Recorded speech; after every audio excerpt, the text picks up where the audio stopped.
Hi everybody, wherever you are, wherever you may be, whatever time of day it is. This is the tNb Gaming Podcast coming to you for episode 14. And this is the Retro Bear speaking to you from his home in the gaming pantry. And once again, joined by three of my closest gaming friends to discuss all matters that we come up with 5 minutes beforehand when we decide we're going to record this podcast. Again, hope you're all very well. We extend our warm wishes to you all and hope that you enjoy this week's episode. With me for this 14th episode, I have PeteFighterII. Hello. Pete, how are you? All right? Yeah, not too bad. How are you?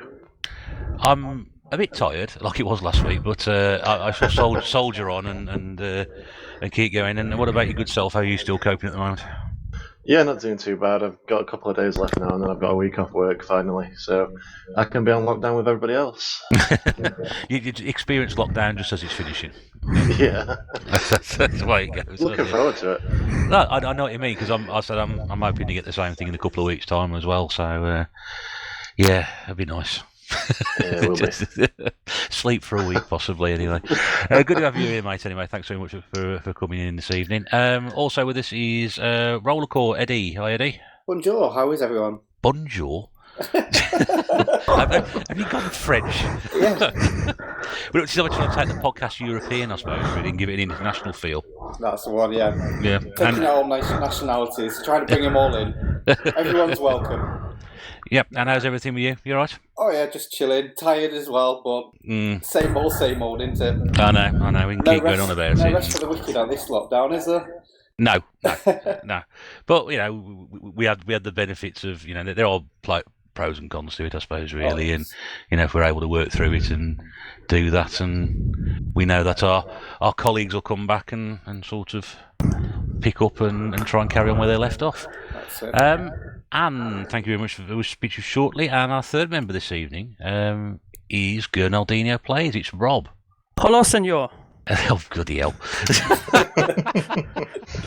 Oh, he's gone Spanish on me. Oh, dear.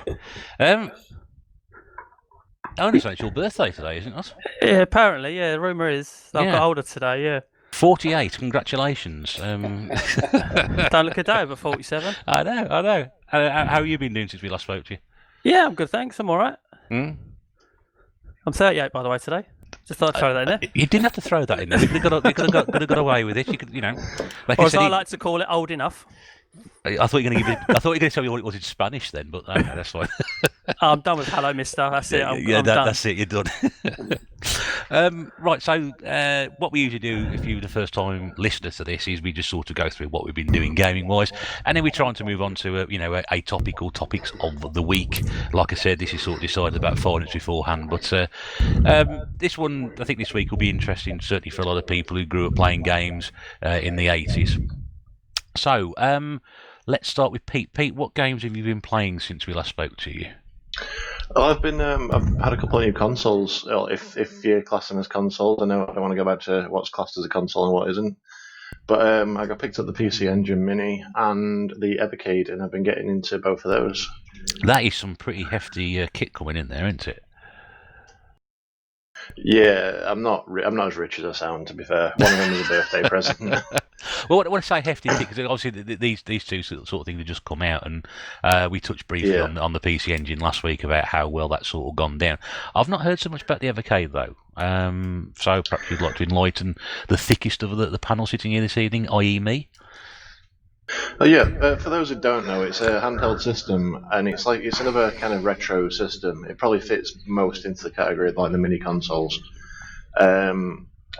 But it's, instead of having games built in, it comes with like its own proprietary cartridges, which are like collections of stuff. Like there's like Interplay collections, Technos, Atari and Namco, and Data East and stuff like that. Oh, cool! Right, so this is all the sort of I'm guessing all the arcadey stuff, and the Atari stuff probably will be the 2600 stuff as well. I'm guessing. The Atari stuff's got 2600 and 7800, and they're bringing out Atari Lynx collection as well soon. Are they Lynx? Wow. Yeah. I've never played a Lynx, so I'm quite looking forward to that one. I never played on one either. Cool. That'd be worth picking up. The one, yeah. Well, I'm intending to collect for the system, so I'm probably going to get them all. Well, I'm definitely going to get them all. But yeah, the one I've been playing the most at the minute is the Data East one, which has got decent scrolling beat 'em ups like Bad Dudes, Two Crude Dudes, all the dudes. all the other dudes. Yeah, carrying the news. But yeah, but I've been hooked on a puzzle game called Magical Drop 2, which is kind of like a reverse Bubble Bobble, where you're like at the bottom and the balls are at the top, but instead of firing, you've got to take one from the top, move it, and put it somewhere else. And I've never heard of that. No, it's really addictive. I've just been really stuck on that for most of my time with it. I've not had much time with the PC Engine, I regretfully admit, but... What are your impressions of it? Oh, it's really good. I've just not had much time to put into it. I've just played a bit of Alien Crush and a bit of... Well, I played a bit of that. I played a bit of Bonk's Adventure and a bit of JJ and Jeff, which is just mental. JJ and Jeff? Yeah. It's apparently based on like sort of a sketch show in Japan where everything's to do with being like at risk of lowering the tone already. Everything is like toilet humor, basically. Like there's the enemies in the game are like birds that poo on you and stuff like that, but they don't poo on you like a bird poo. It's like a full on like the poop emoji that drops from it. But, I'm regretting showing an interest in that game now. To be honest with you, it's a nice little system. A lot of the games are in Japanese. It's frustrating because Snatch is on there, but it's basically a visual novel and they haven't translated it, so it's absolutely useless. Well, yeah, I mean, it does get a lot of good response from those who bought it so far, and I think the more people who've seen it probably going to end up buying it as well. So, yeah, it does look really good. Yeah, it's probably. I mean, I'm more nostalgic towards the Mega Drive because that's what I grew up with, but I would say the PC Engine's like a close second as my favourite mini console. Yeah, I'm still very tempted to buy one. So we'll see what happens with that. Is that all the stuff you've been playing then over the last week or so since we last spoke to you? Pretty much. I did start Yakuza 6, but I've not got far into that. No Animal Crossing this week. Oh yeah, obviously. Pesky raccoons. Yes. Yeah, we'll not get into that one again. No, we're not going to. We're not going. We'll leave it as they are raccoons. We'll leave it at that. All right. Well, okay, that's great. Look, thanks for that, mate. Eddie, right. What have you been playing since we last spoke to you? Well, since we last spoke to you, I was playing Alice Madness Returns, and I'm still playing that, to be honest. Oh yes, it's taken me a while to get through that one, but that's because I've been playing the PC Engine as well. Except, unlike most people who's doing it, I'm actually playing the full fat one, the actual real one, not the mini one. Yeah. So I recently picked that one up, and I got a EverDrive to go with it. So I've got like all of the games, not just limited to the 40 whatever. All right, enough showing off. But yeah, like I've just been going through that and absolutely adoring it. One game in particular that I've really latched onto is a game called I'm going to try and say it's Japanese, Gekisha Boy, which I've played before, and I didn't know what the hell I was doing in it. But basically, what it is you're a little guy that walks along, and you have to take photos of things. So at the beginning of the stage, unless you have a translated version that's on the EverDrive like I have, you don't know what you've got to do because this guy gives you like an assignment, and you've got to take pictures of 4 or 5 different things. Sounds absolutely boring. I think I vaguely remember this game from when it was sort of appeared in the magazines. They were talking about it when it first came out. I distinctly remember a game like that. It's basically like Contra cross between with like a bit of a photography session, but you have to walk it. Contra cross with Springwatch. Yeah, there you go. But yeah, like your assignment is basically take photos of interesting things that are happening along the way. So you have to take pictures of streakers, aliens that are coming across the sky, E.T. There's a lot of like references to like modern culture, pop culture. Right. So yeah, there'll be like E.T., Terminators, all sorts of crazy things. Marilyn Monroe stood on top of a drain, and then a skirt lifts up, and you've got to take it exactly as the skirt like lifts up. You can't do it too early, you can't do it too late. Oh, right. And it's just very interesting kind of game, really. It makes you wonder what when they think of these games, how they get to that point in you understand that is going to be something you're going to put in a game. It's strange thinking. The sad part is there was a sequel on the PlayStation 2 and it never came over to England. It was supposed to be coming over here as Polaroid Pete, so sponsored by Polaroid. Do you know, I think that may be where I remember it from rather than the initial one. I distinctly remember that title now you mentioned it. Yeah. I mean, that's something like collecting PlayStation 2, it was like a bit of a holy grail because people said it kind of had a soft release and there's like a minimum amount out there. But yeah, I've still not seen anyone proof with an actual physical copy yet. So it'd be cool to see that one day. But yeah, for now, I'm just enjoying that PC Engine version. And then, of course, like the slew of bloody shooters that are on it. I just addicted to shooters, to be honest. And we mean sort of like shoot 'em ups rather than guns. Yeah, so I've been playing Image Fight and a game called Gunhead, which is basically the Japanese version of Blazing Lasers. So, which is again one of the most popular PC Engine shooters. Absolutely amazing. I mean, for a little 8-bit sort of 16-bit machine, it has some power underneath that hood. That's something that not a lot of people realise as well. It is actually an 8-bit machine. Yeah. Well, that's what always confused me at the time. I wasn't quite sure. It's got 2 8-bit processors, I believe. I think that's why it's considered 16-bit as well. Yeah. So I think there's a visual processor of 8-bit and one that's sound, and I think they can utilise both for different reasons. You can tell when you play them, though. You can just by how the games are presented, you can tell they're 8-bit games. Just with a sheet of polish over them. Yeah, they've got a lot more colour than I think it's even more colour than a Mega Drive. Yeah. But 8-bit aesthetic sort of thing. It's weird. It's a beautiful looking machine. For us retro heads, anyway. Oh yeah, I mean, I've always wanted one. When I first saw it, I thought, wow, this looks like something completely different and completely fantastic. And yeah, if I saw one, I'd still pick one up. You know, I would like to get one, but I'm never going to collect all the games for it. But that defies the point. Just want to own one. Yeah. So I might get the Mini. I was lucky enough to find a PAL version of the PC Engine at a car boot once. That's a car boot. A car bloody boot. Good grief. But the problem is, I mean, that's down to 50 hertz, and all the games run at 60 hertz. So realistically, to play any Japanese or American games on there, it's just going to play wrong. So I mean, that's why I've never really used it, and I've bought myself the one with the CD drive on it, the Duo. Yeah. So now I can play everything, and I'm not going the collector route. I'm going the dodgy disc route. So I'm getting repros for it. Backups. Backups we discussed last week. Yeah. Let me back up. Right, and that's where you got to this week, then. Yeah, just can't get away from playing it. Constantly there, just putting 10, 15 minutes here, there, sort of thing. Well, I mean that's the thing about it. You know, you get drawn into these things, and you end up being addicted to them. And not say addicted, I suppose. You keep going back to them, and everything else sort of takes a back step. Definitely. And you want to spend some time with it.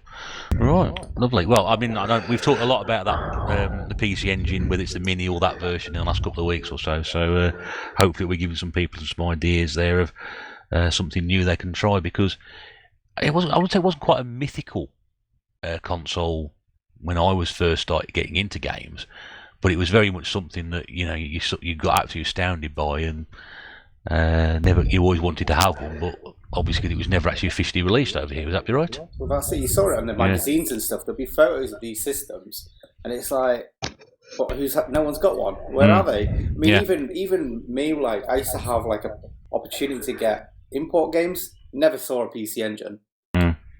It was always like Japanese Mega Drive games or Super Famicom games. I've never actually seen one in the flesh. Yeah. Well, I mean, they're made of plastic, but I've never actually seen one, and I may do one day. I mean, the special one is the one that's shaped like a space shuttle. It looks like, if you can remember Magnaforce, like the black version of Magnaforce, and it's a console. Oh, goodness Such a bizarre and very Japanese-looking thing. That's the great thing about these sort of, like, strange ones, and you just come across them every now and again, and you forget about them, and Yeah, but I think this is definitely the PC Engine is definitely going to appeal to a few people, and I know there are a few people just like myself just probably just get one for the sake of having one. I definitely would say go for that mini. Definitely. I think I will do. Should we count the pennies before I do something like that first? But then again, you'd expect nothing less, would you really? Right, Rob, we were going to get you a stripper tonight, but unfortunately Sean couldn't make it. So what we're going to do is... He's a sexy beast, that Sean. He is indeed, isn't he? So we'll have to make do with what you've been playing for the last week or so since we last spoke to you. Well, normally this is quite a long list, but it's actually a rather short one today with no indie games because I put a lot of time into one specific game. Just the 10 minutes then. But no, I did. I will get into that game in a minute, but I did play a bit more Street Fighter only last night and streamed it. I had a lot of fun with that. I just Street Fighter II Champ Edition and the first Street Fighter Alpha. I was determined to CC both, and I did it eventually with Street Fighter Alpha. But Street Fighter II Champ, I know like the back of my hand, and Vega's normally my stumbling block. But on my very first effort, all the way up to Bison, lost 2-0. So right, and no, it didn't continue. I thought, no, I'm doing this again. I'm starting again. Sod this. I ain't having it. Got past Vega, who I always worry about. Got to Bison and just had an epic match, absolute epic. I round one perfect, which I couldn't believe. I won. Then he handed my ass to me in a very quick manner, and then I thought, right, this is it. One more round. This is it. No, it's not. Double knockout. And I thought, really? Really? Okay, this is it. And then I actually won the tightest round ever. And I was just like, yes, get in there. And that's just a fine example of why I love that franchise more than any other. And yes, I do mean over Gears ever had the head of my block. There's your swig of your drink. I've got a beer. I can do that. I hope you've all got a beer, by the way. Really? I've got some beer in the house at the minute. Ah, there we go. That was lovely. I've got very, very strong coffee. Does that count? You've got work, I'll let you off. But I had a few goes at Street Fighter Alpha, and I kept failing on the last person again, but that took about 6 attempts anyway. So yeah, just played a lot of Street Fighter last night and thoroughly enjoyed it, as I always do. I can't say I had the same experience, but go on, yeah. Two other games. First one that's consumed a lot of time, obviously I brought it up in the last pod that I was in, but I probably played about 15 more hours worth of it, and that is Far Cry 3 Classic Edition. I think I watched you play about 5 minutes of that. Yeah. Which was right at the very end of it, wasn't it, or something? You just missed the ending, and it's good that you have, because now you've got no reason not to play it. No excuse not to play it, yeah. But I still played it for a good hour or so afterwards, mopping up achievements, and then after I mopped up with achievements, I just carried on doing the missions again, just because it's awesome. But it's quite funny. The last few achievements I had to mop up, there was this another fine example of I'll do anything for Gamerscore. There's to kill an enemy using the repair tool, and for those of you who don't know Far Cry 3, the repair tool is quite simply a blowtorch. So you have to kind of sneak up on someone behind them, or while their attention is distracted by another enemy, and basically set them on fire with a blowtorch. 5G, well earned. Well, I don't know what you could add to that, really. What I don't even know why. No, go on. No, that's. I've got no questions for that. You're thinking of a joke there, but it totally done you. No. I was just trying to think. Well, in what context? Why would you have to do something like that just for the sake of getting those achievement points? Or 5 Gamerscore. That's why you got to do it. Oh, I see. Yeah. But killing someone from at least a distance of 70 meters with a bow and arrow had me saying a few curse words. I noticed that because you've trying. Was that the bit I watched you do? Was it? Yeah, I think it was the first achievement after finishing the game I went for. Yeah. Yeah. But I got there eventually. But anyway, last game I played, and it is a new game. Nothing I've played previously. I've decided to hit my Xbox 360 games in the second half of the month, and sort of target some easy completions. And I've gone for the one that I know is easy, but will take about 10-12 hours to do, and that is Pac-Man.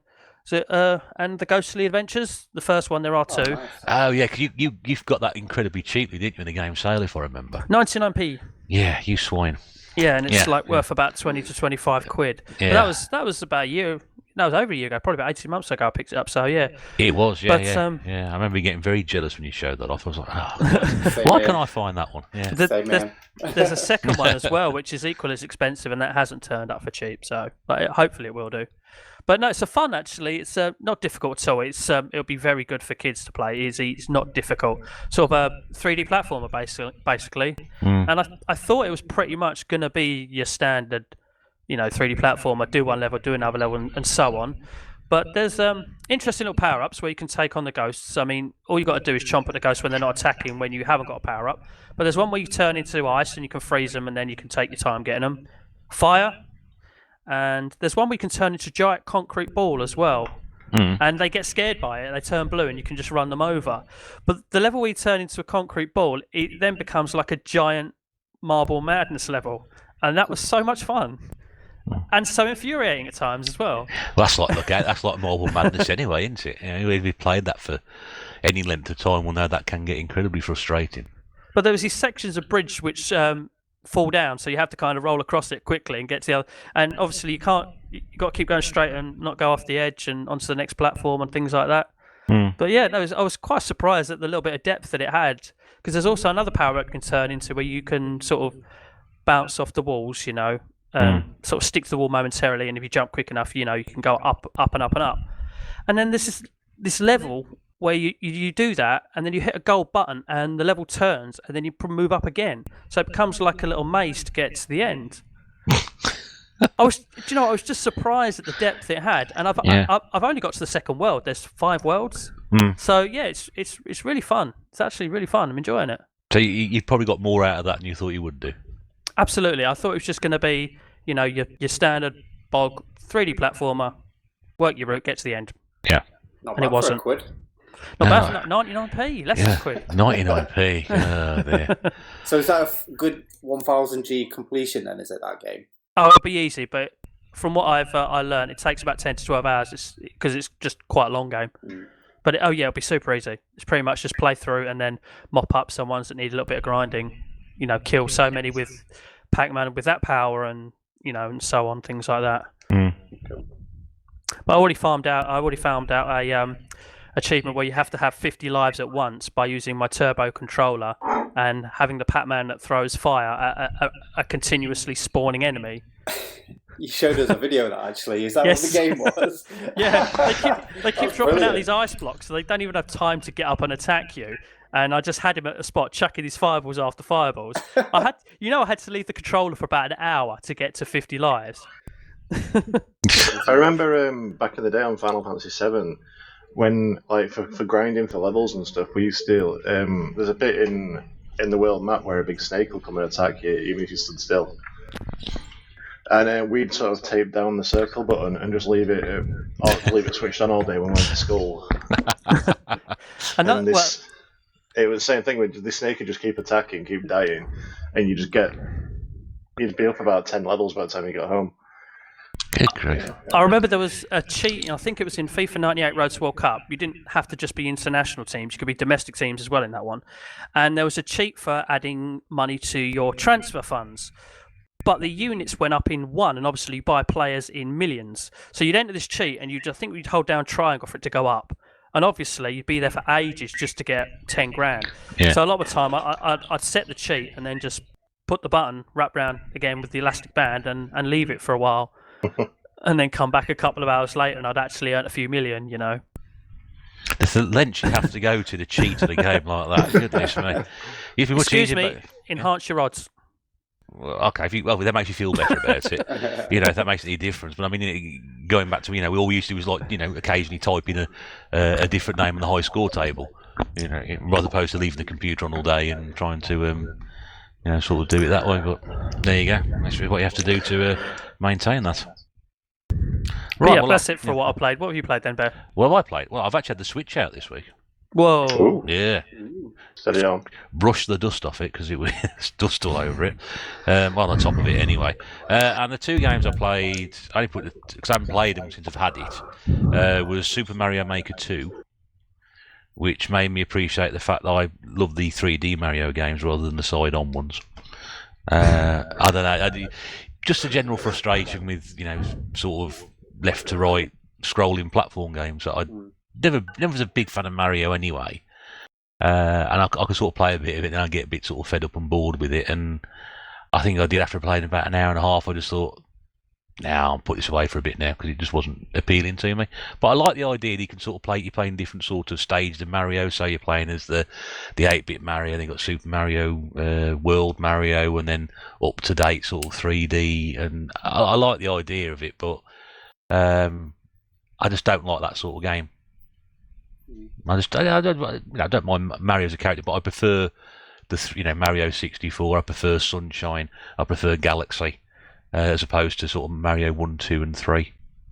Yeah. And then the other one I was playing this week as well was Splatoon 2. Which... I've had a mini review of this. Yeah, I don't know. You had to unseal that, didn't you? Yes, I did. I remember Nate telling me about that. Yeah, I did sort of... Or previous pod. Yeah, decided to break into it and wish I hadn't really. I don't know, again... I think it's for me. I think this is probably the fact that I'm getting to a point in my life now where certain games are going to get more and more difficult to play because they require a bit more than just sort of sitting there with a controller in your hand. And this makes use of the tilt and up and down cameras, and it's just too much going on for me. And my time of life. I just don't think I'm going to be able to get my head around it. Again, I played it for an hour and a half, couple of hours, and I wasn't really getting anywhere with it. But, not saying it's a bad game, it's just probably not my sort of game. Anybody else played it at all? Did we even play the first one? Or no? What actually is the difference between the first one and the second one? They look identical. Well, I've got the first one on the Wii U, but I haven't played that, so I can't really sort of say what the difference between the two is. I think Nate's more the expert on that one, to be honest. Yeah. It's always interested me. I like good, colourful things like that, rather than a bog standard, straightforward shooter. Mm. It's a lovely looking game. It really is, and it's beautiful graphics, really colourful, great music to it as well. I like the concept of it. I like the design. But even sort of doing the training level, it's like, hang on, I'm going to tilt this back and move this camera with one hand, and I can it's like, I just want to walk around and just shoot something, for God's sake. It's not difficult, is it? Please make it more simple. So, yeah, I don't know. I should probably go back and play both of them again and try and, make a concerted effort when I've got a bit more, sort of time to sit down and do it. But I think, because I was sitting there, because I think Mrs. Bear was watching the telly, and I got the headphones on. I think she could probably tell by sort of the general frustration with Mario that I wasn't enjoying it as much as I should do.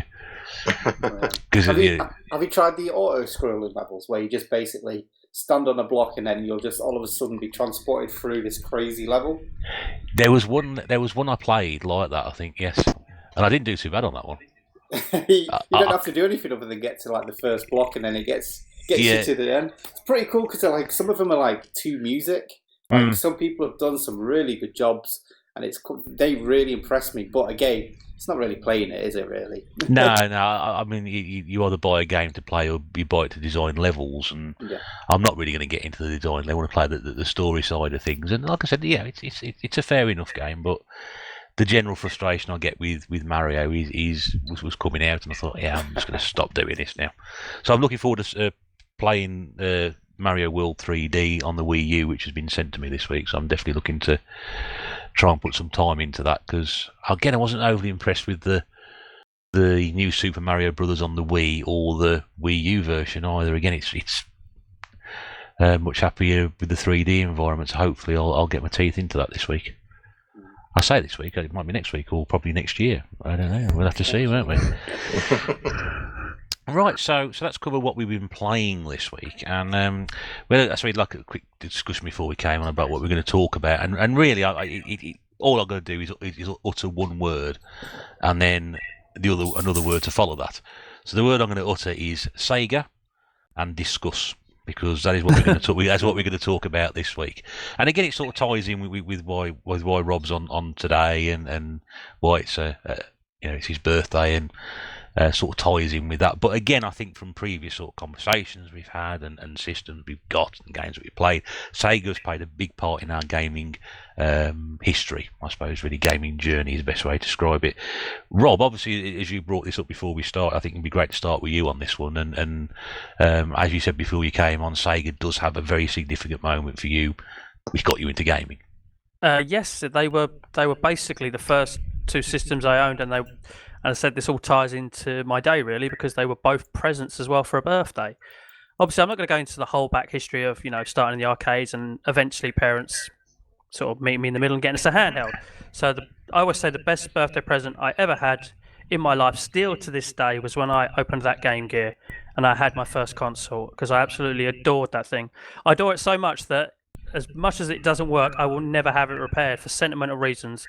I kind of want it left as it is, and it'll just become a physical display piece now. But I'll get a new one that's been modded with an LCD screen, or I'll get a plug-in for the Retron 5. I know where there might be one with an LCD screen going. Ah, right, okay. Talk to me. I will now. Later. No, no. Yes, I will. Yes. But I was going to say, if it wasn't for Sega, I probably wouldn't got into home gaming. And the second birthday present was, well, not the one afterwards, but another birthday present I got was the Mega Drive when I finally got my first home console as well. So they are near and dear to my heart. They were always going to be my choice anyway. I've got nothing against Nintendo. I've always said that, but it's just what I preferred. And I was going to say, I absolutely love the handheld. Yeah, just while we're on the subject of the Game Gear, obviously we had that announcement a week before last. I think it was. Was it last week? Last week, maybe, I don't know. About this new Game Gear Mini. But not just to talk about that, but as we're on the subject of it, I mean, what's everybody's experience with Game Gears? Anybody apart from Rob sort of played on one or got a collection going or anything like that? I used to have one as a kid. Game Boy was still my first choice handheld though, even though it had colour on the Game Gear. Right. I always remember the day when I went to go get my Game Boy. I can remember, I think it was like Dixon's, I think, and we went to the stand where all the handhelds were, and it used to be one side was Game Boy, one side was Game Gear, and one side was the Atari Lynx. I think the Atari Lynx had just at that second just come out, and my mum was like, "Which one do you want?" And I was like, I was racking my brains going, which one? 'Cause obviously you couldn't make it the wrong decision because you'd be stuck with it for the rest of eternity, wouldn't you? and ridiculed if you picked the wrong one. Exactly, yes. Yeah. But I went for the Game Boy route just because all my friends had one. But eventually, I don't know how it happened, but I think I picked a Game Gear up through the car boot maybe as a kid, and I absolutely loved it. I mean, I used to play Wonder Boy on there constantly. Absolutely loved Wonder Boy on there. Other game was Woody Pop. Yes, flipping amazing game. Like it's sort of like. A bat and ball game, sort of breakouts sort of game, but you've got fiery balls. Pardon? Oh, he's off again. He's off again. There we go. You can't resist it, can you? You cannot resist it. Great system, great little system. But I always remember like seeing the screen sort of like fade during time, even back then. And obviously nowadays you cannot find a Game Gear with a working screen. It's very difficult to do so. I mean, mine started doing that as well. It was okay. When I bought mine off a guy I used to know from the retro game forums, he lived fairly local to me, and he sold me for about £15, and there was like 5 or 6 games with it, and a couple of them were boxed. Which is it's very difficult to find sort of Game Gear boxed games now. And I noticed over time that the screen was gradually getting worse, so I've had it recapped and it's an awful lot better. And of course, this is the problem with the Game Gears that I think as Rob alluded to, when the screen sort of fades, the capacitors are going inside there because Sega put cheap capacitors in. Yeah. And I just say, my screen works. You just have to play it in a not too well lit room and tip it at a bit of an angle. Well, that means it doesn't work. The sound doesn't work, but you can still play a game on it just about. Yeah. I think when mine was done, the capacitors had actually started to leak. So it was caught just at the right time, because if they do leak and get onto the board, then that could possibly even make it sort of inoperably unrepairable. What about you, Pete? Any experience with the Game Gear? Little to none, actually. I had a Game Boy growing up. I don't really know why. Because I was a Sega kid and I loved Sega, but I think I had the Game Boy before I actually had a home console. So that's probably still finding my feet. A mate of mine had the Game Gear, and I sort of revered it. I thought it was amazing. You had the TV plug-in and everything like that. Yeah. You could watch TV for half an hour if you're in the right spot and had about 25 batteries. But I mean, But yeah, that it's, PC kit's obsolete now, isn't it? You can still buy them, but people still sell them on eBay. But you can't. Don't think you can use them. Can't use them. You? No. But yeah, like I just remember my friend having one, and he wasn't even bothered about it. He kept it in his attic, and every so often he'd just get it down and have a look at it. And I remember like being a Sega kid, my trump card about the Game Gear being better than the Game Boy, despite the fact that I owned a Game Boy, was that it had the colour screen. And I would go on about the colour screen for ages, so anybody would like argue that the Game Boy was better, until the Game Boy came out with the Game Boy Color, and then it was like, oh, well, there's my bargaining chip gone. I mean, the other thing about the Game Gear that was actually quite amazing was the fact you could actually put Master System games on it. Yeah. I actually had a Master System converter that you plugged in the back in the cartridge place, and then you could put actual Master System games and play them just like a normal game. That was amazing back then. I found one of those at a car boot years ago for £1. So and the basis on this is that it pays to rummage through people's boxes on the floor, because I'd already been through this particular box about an hour beforehand, and then when I went through it again afterwards, I thought, hang on a second, what's it, Master Gear Converter? I thought, what's that? I don't think it was official though. I don't think it was actually by Sega. That's right, it wasn't. But it was amazing. Like I think there was an official one because they left a threaded thing in the back for you to screw it in deliberately. Yeah. Now the one I've got, which I've just put out in the cupboard, was made by a company called Phase 9, and it was a Master Gear Converter 2 for the Game Gear. And I don't know where it came from. So this particular one, I still got the sticker on the front when the person bought it from. 18th of the 2nd, 1994. Yeah. And it cost them $12.99 then. Jokes on them, I bought it off them for £1, so they didn't make any money out of it. But yeah, just an interesting find at a car boot.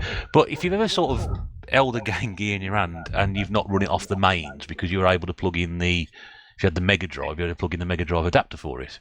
Did anybody sort of try and lug one of those around with 6 batteries in it? No, you had to have well-branded batteries, otherwise it never lasted long. And I know that because back in the day, my parents were like, "Oh yeah, if you want to play it on the go, we'll buy you some." And they bought me some from the market. You know, these packs of 24, which you bought for about £4. You put 6 of those in it. It lasted half hour at best. But you put some Duracells in it, and you could get a few hours out of it.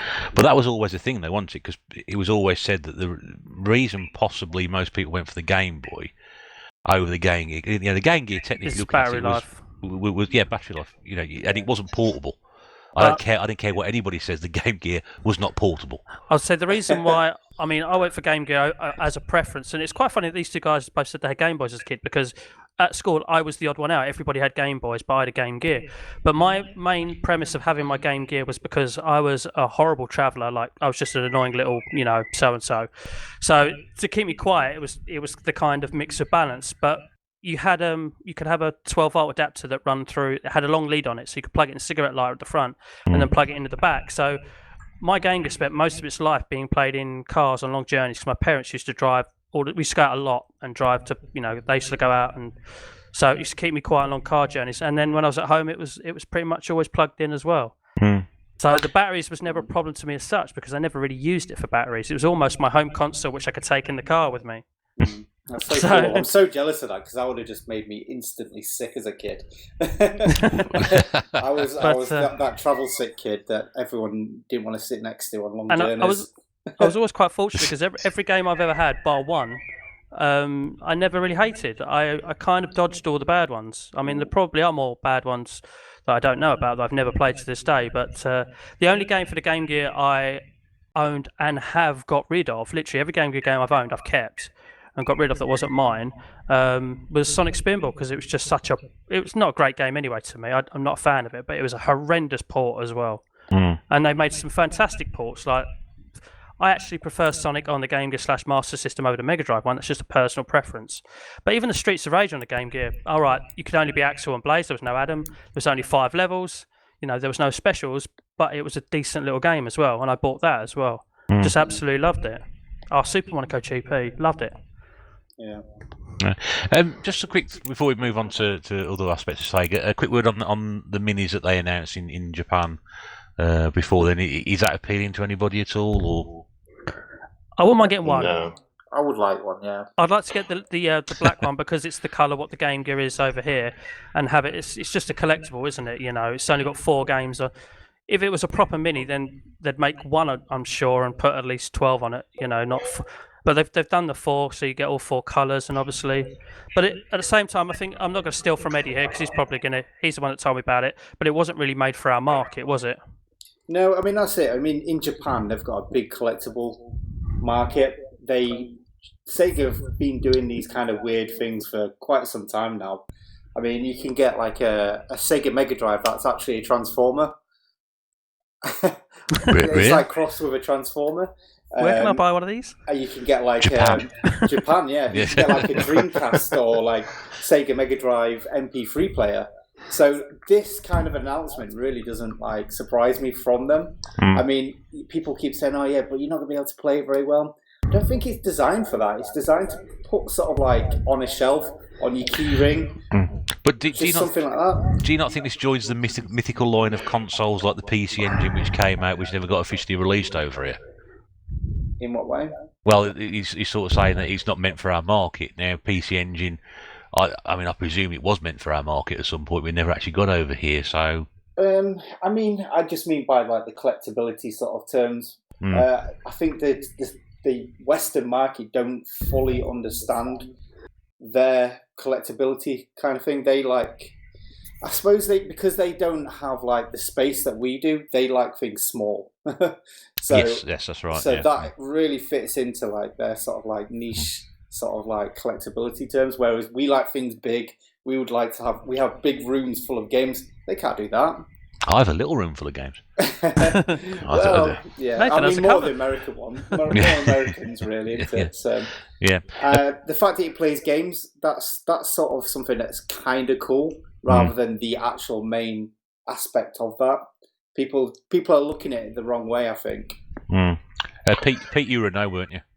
No, it's the price that's getting me. It's I'm all for it only having a few games on it, and all for having like 4 different ones. But if they were like 20 quid each, I'd be into it. It's the fact that with import and everything, you're going to be paying probably close to £50 a piece for them. And just 4 games on there. Yeah, and then they've got the set. They've got like the set that you can get all 4 of them, and it comes with one of those magnifying things that you could fit on the front of it. But that's going to be like the equivalent of $200 before you import tax and before you ship and everything like that. So it's as much as I love mini systems and I do actively collect them. It's too rich for me.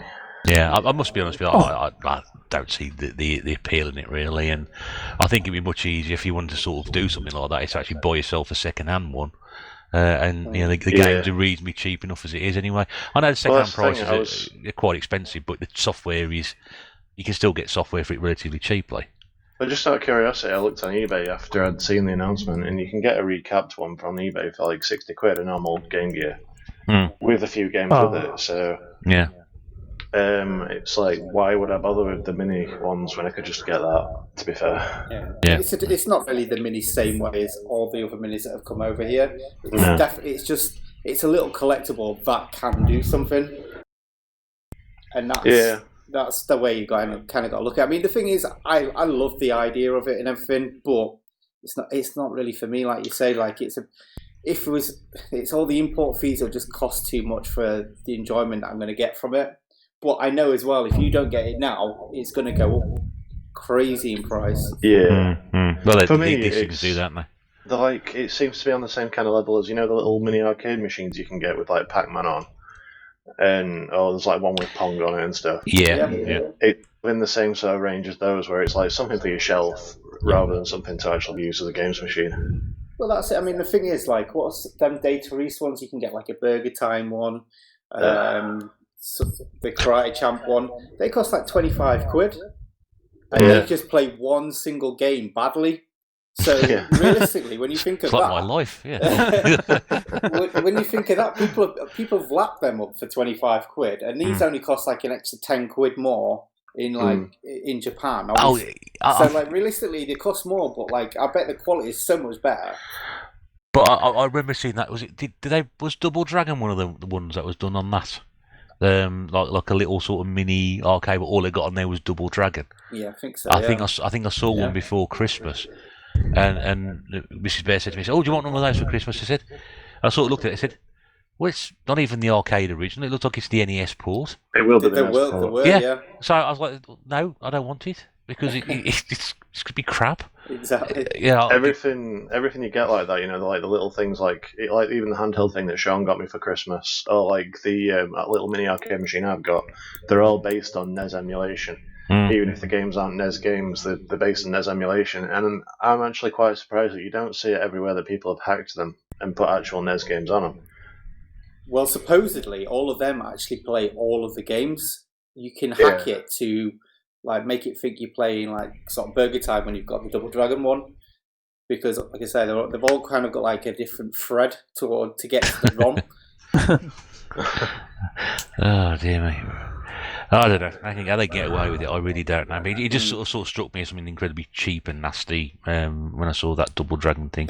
Anyway, getting back to Sega, probably the best way to do this. I know Rob mentioned the Mega Drive, which I'll get to in a second, but maybe just sort of go through some of the consoles that Sega bought out. We touched on the Game Gear.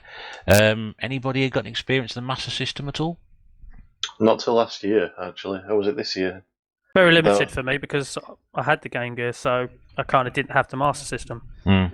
But I had the converter, which my cousin who lived in the same road as me had one. I used to borrow off him all the time. And there was a remote control car game which I absolutely adored that he had. It wasn't RC Pro-Am, it was called RC Racer or something like that. It was a really good game. In fact, I saw a video from Craig Goodwin's place. He did pick up and play, and it was of that remote control car game. And I was just like, I need that back in my life.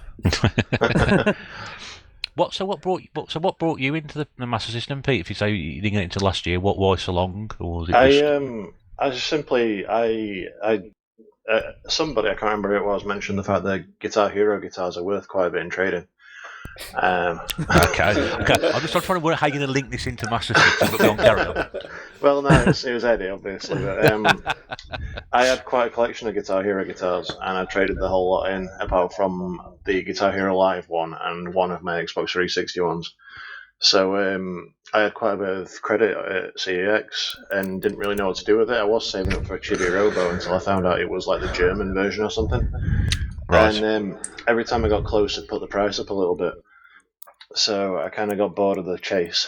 So I decided I wanted to spend my credit, and I wanted a console, and the only console I could think of that CEX would have that I didn't have was a Master System. So I went and got a Master System too. I mean, I had played occasionally in the past. I played a Master System. One of my friends had one, and my brother-in-law, his brother had a Master System too. I think that every so often he'd borrow it, but I'd never really put that much time into it. But yeah, I think it was either the end of last year or the beginning of this year I got it, and it was I'd got my heart set on this game Transbot because I'd just seen a video of it and it looked awesome.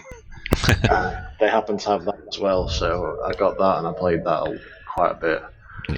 And it's a really nice machine. I mean, obviously it's not to what I'm used to. I wasn't allowed a console until the Mega Drive, and we got that quite far into its age. Yeah. So quite far into its lifespan, should I say. So yeah, I just missed out on that whole era of console gaming, and yeah, it's just nice to go back to it.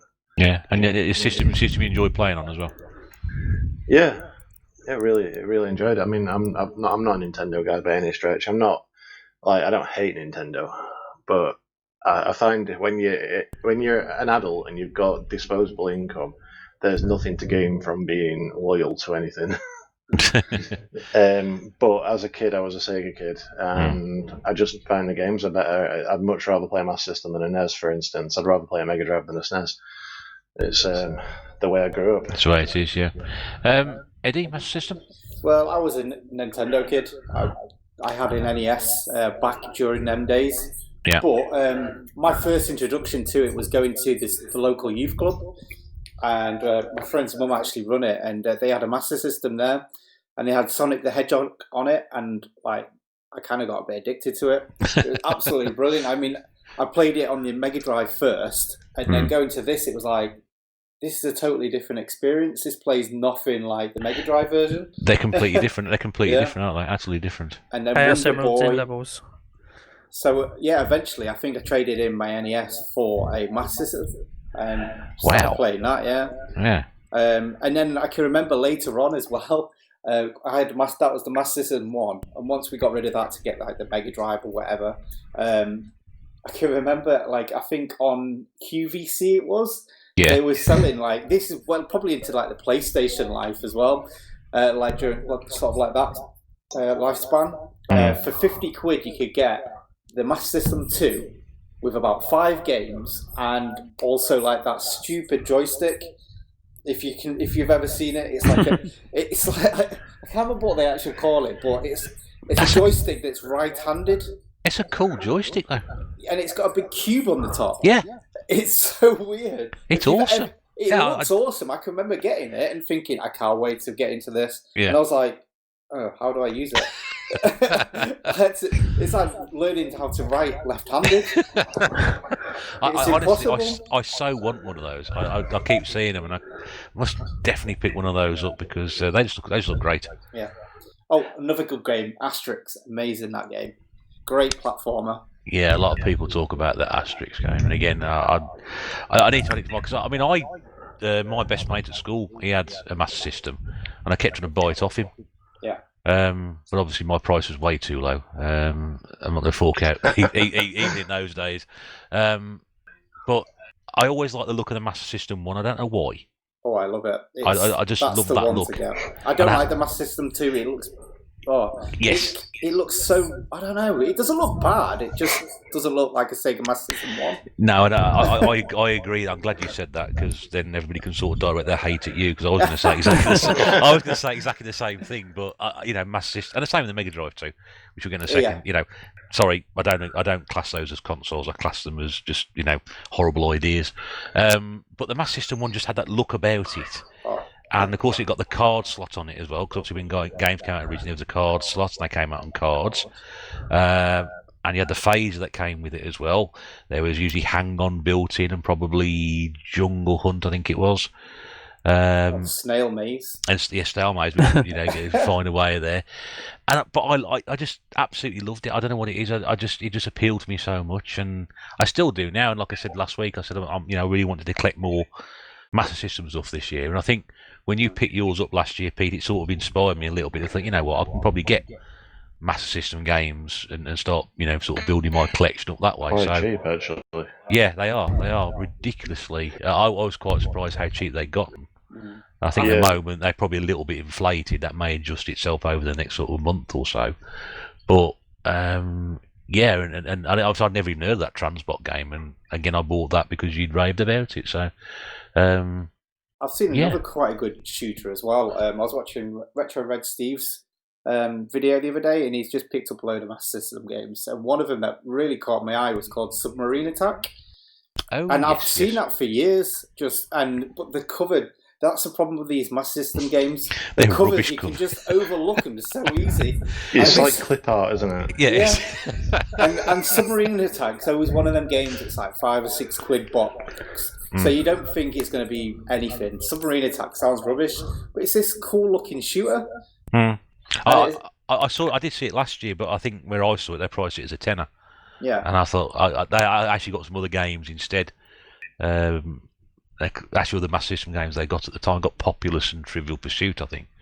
But I'd never heard of it before. But I thought it must be worth something, this game. But as soon as you said it, I thought, I haven't seen that video, Steve, yet. I must get around to watching that because just hide your eBay account. That's all I'm saying. I know. I was bidding on just before we finished on the Master System. I was actually bidding on a lot last week on eBay. I think it was 20 loose Master System games and the phaser.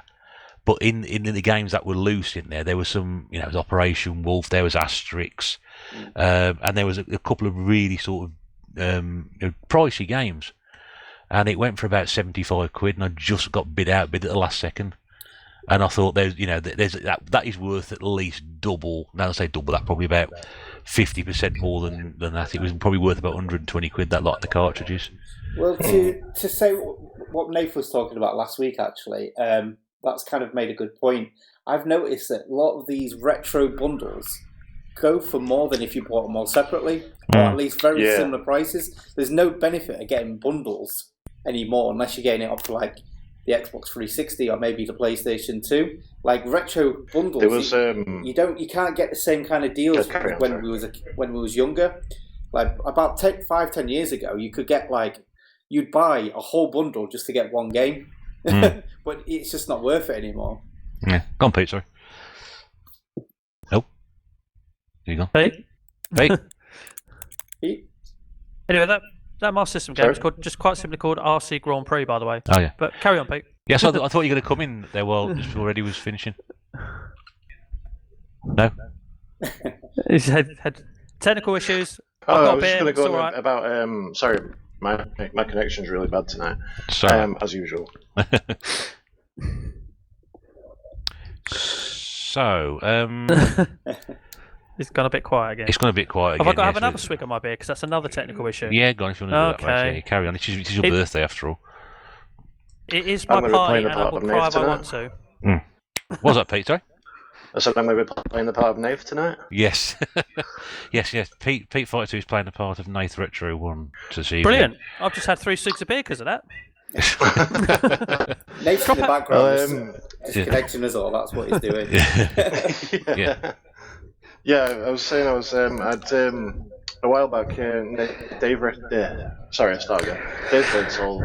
had linked me a bunch of WWE games that were just loose discs, and I think the whole bundle went for about £32 at the end. And these were like 50p games, and there weren't even 30 of them. Yeah, it's strange when stuff like I've looked at stuff recently as well, and we're getting terribly sidetracked, but again on that sort of point, and you look at it and think, there's no way that's worth that. You'd pay that for it. There's no way you pay that for it. You have to hunt down the badly listed and the badly photographed ones, which are good. I've found loads doing that. But you have to spend quite a bit of time. Yeah. At the same It's time. how I got my Dragon's Fury on the Mega Drive, because it was just listed as 10 gem. I love that. Yeah. Yeah, I mean, I did see one. Good thing you mentioned that, because I'll come back to that in a second. I did see one the other night, which has got, just for some reason, in the description, just a load of numbers, and they're actually selling a copy of Zelda Breath of the Wild on the Wii U. And when I saw it with less than a minute to go, it was £1.40. Christ. And it went for £24, I think, at the end of the day. Just shot up in the last minute because a load of people found it. Yeah. And I thought I found it. I thought finally I can get this for like an absolute bloody steal. And You tend to find out a lot. You think you're the only one that's found this like needle in a haystack, and then all of a sudden it just like goes bonkers at the end. Yeah, that's exactly how it is. Right, so we got terribly sidetracked there, but I don't know. I think that's a conversation worth having. It's always a conversation worth having. Otherwise, we wouldn't do it. I'm just going to say one more thing. Go on, I meant to say a while back, when Eddie was on about like looking through the cases for Master System games and saying like most of them don't look interesting or anything. Try just looking through the cartridges. Yes, it's just Burgundy and Times New Roman. That's it. Well, having said that, some of them later on did have a white label or a blue label. Yeah.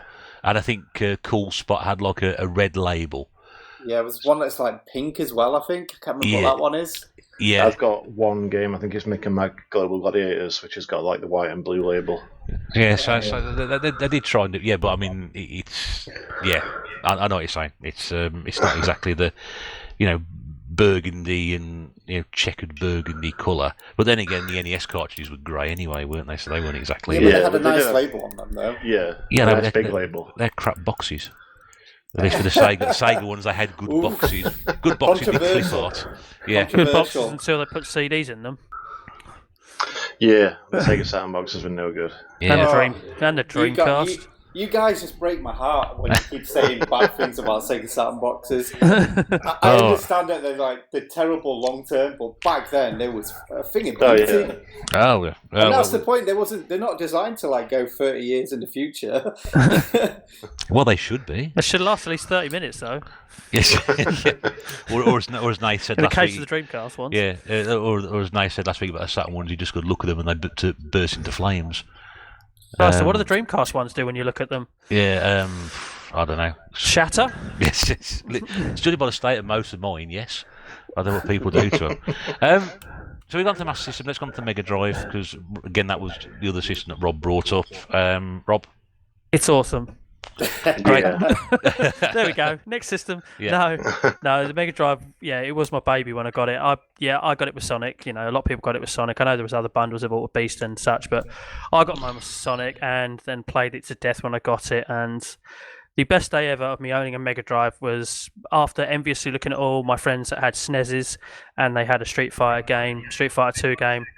And then they announced Street Fighter 2 Championship Edition and a release date. And I was saving up. Day one came, went and got it, and that was it. Life was lost for months, just playing it over and over again. And I didn't have a 6-button joypad or arcade joystick in my case for a couple of weeks.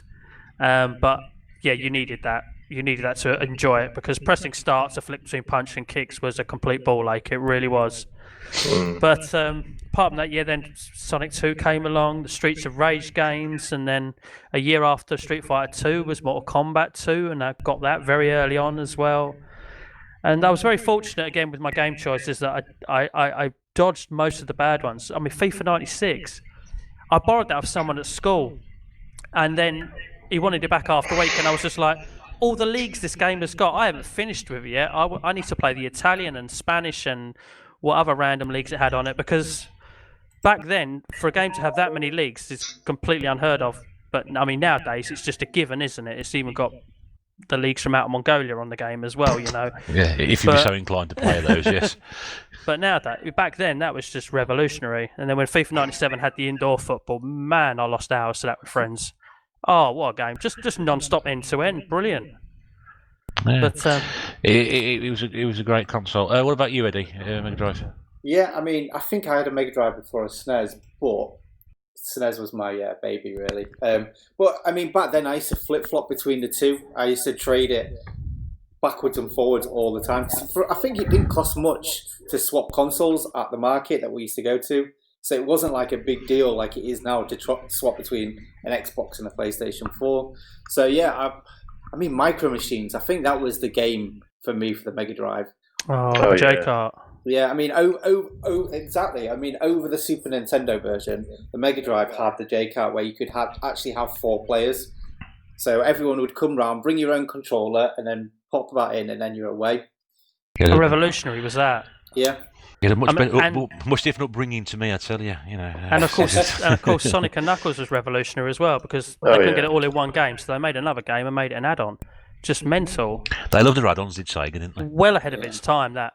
Well, I think they actually rushed Sonic 3. That was the reason behind it. So it was actually like early DLC, wasn't it? Yeah. But I've not actually properly played Sonic and Knuckles. I've played Knuckles, and then it frustrated me, and I was like, not for me. Pete, Mega Drive? Yeah. Mega Drive, the Mega Drive 2 was actually the first console I ever owned, home console-wise, because my dad had a thing where he wouldn't let us buy anything if it wasn't educational. So we had computers. We had we had Spectrums. We had a bunch of Spectrums, a couple of Amigas, and at the end, it was my brother-in-law who was selling his Mega Drive 2, and he offered it to my mum for like super cheap if she wanted it.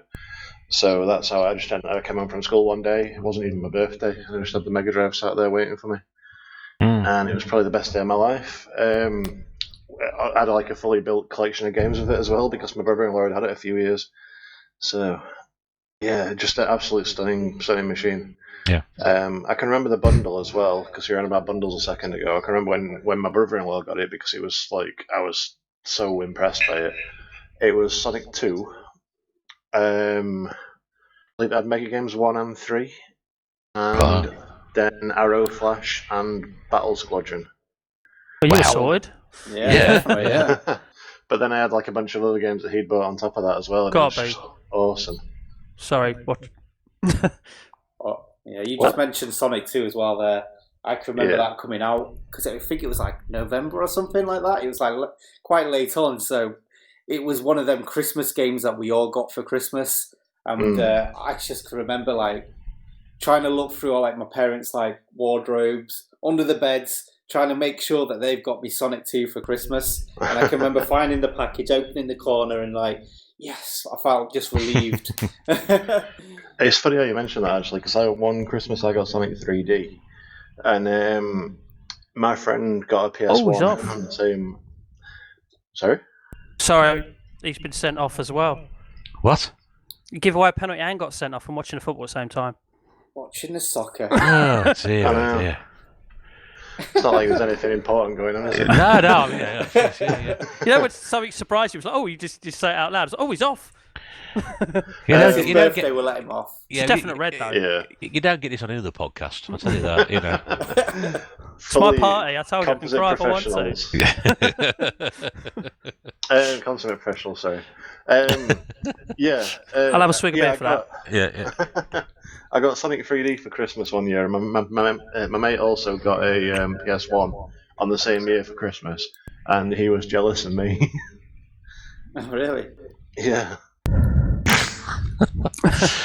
One other game I forgot to throw in there, by the way, which I absolutely adored and put hours into, is the best ice hockey game ever made, and still to this day, Yes. NHLPA Hockey 93.